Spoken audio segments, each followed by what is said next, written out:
علی کی بیٹی دربار میں پہنچ چکی تھی. یہ دربار صرف سپاہیوں میں نہیں سی، غیر ملکی سفیر، دوسرے ملکوں کے وفود لوگ دربار میں بیٹھے ہوئے تھے. دربار سجا ہوا تھا.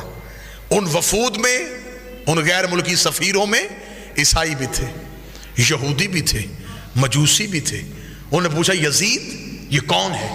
اس نے کہا محمد کی بیٹی. اس نے کہا تو نے کیا کیا؟ اس نے کہا میں نے نبی کے بیٹے کو قتل کیا. انہوں نے کہا کیوں قتل کیا؟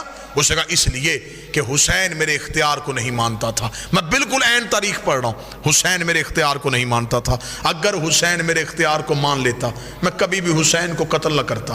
حسین نے میرا اختیار نہیں مانا، اسے چاہیے تھا وہ میری بیعت کر لیتا. اس نے اختیار کو نہیں مانا، میں نے قتل کروا دیا. علی کی بیٹی کی کان میں یہ آواز آئی. بی بی 2 قدم آگے بڑھی، آگے بڑھ گئی. یزید تو کہتا ہے ہم نے تیرے اختیار کو نہیں مانا. تیرے دربار میں روشن دانوں سے ہوا کا شور آ رہا ہے. میں تجھ سے بات کرنا چاہتی ہوں، تھوڑی دیر کے لیے ہوا روک. جب بی بی نے کہا تھوڑی دیر کے لیے ہوا روک، یزید یہ کہتا علی کی بیٹی میں ہوا کیسے روکوں؟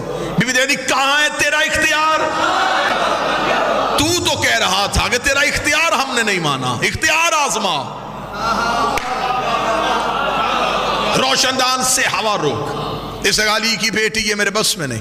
بی بی نے کہا تیرے دربار میں سپاہی گھوڑوں پہ بیٹھے، گھوڑے سم اٹھا کے زمین پہ مار رہے ہیں، سموں کا شور آ رہا ہے. تھوڑی دیر کے لیے سم روک.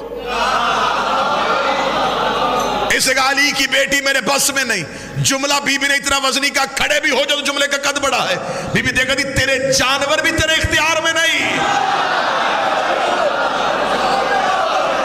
تو انسانوں پہ اختیار کی بات کر رہا ہے، تیرے تو گھوڑے تیرے اختیار میں نہیں. یہ کہنے کے بعد بی بی کا تیرے دربار میں اونٹ کھڑے، اونٹ گردنوں کو ہلا رہے ہیں، گلے میں گھنٹیاں ہل رہی ہیں، گھنٹیوں کا شور آ رہا ہے. تھوڑی دیر کے لیے اونٹوں کی گردنیں روک. اب غیر ملکی سفیر سن رہے تھے، پورا دربار سن رہا تھا، اور اکیلی علی کی بیٹی بول رہی تھی.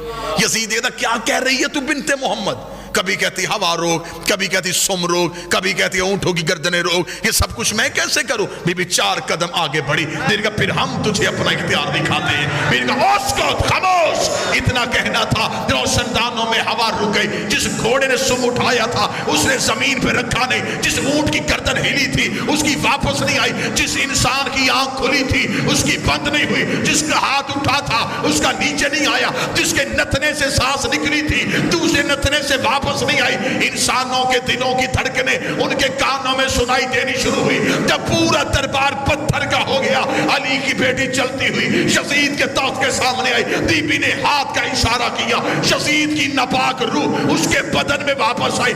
اس نے پورا دربار پتھر کا دیکھا کہ ہر چیز اپنی جگہ پر رک چکی ہے. اوہ کا عالم ہے. یزید کے چہرے پہ موت کی ضربی آئی. اس نے تخت پہ بیٹھ کر علی کی بیٹی مجھے معاف کر دے، علی کی بیٹی مجھے موت نہ دینا، علی کی بیٹی مجھے معاف کر دے. بی بی 2 قدم آگے بڑھی. بی بی نے کہا اب بتا کہتی تو ہے یا ہم؟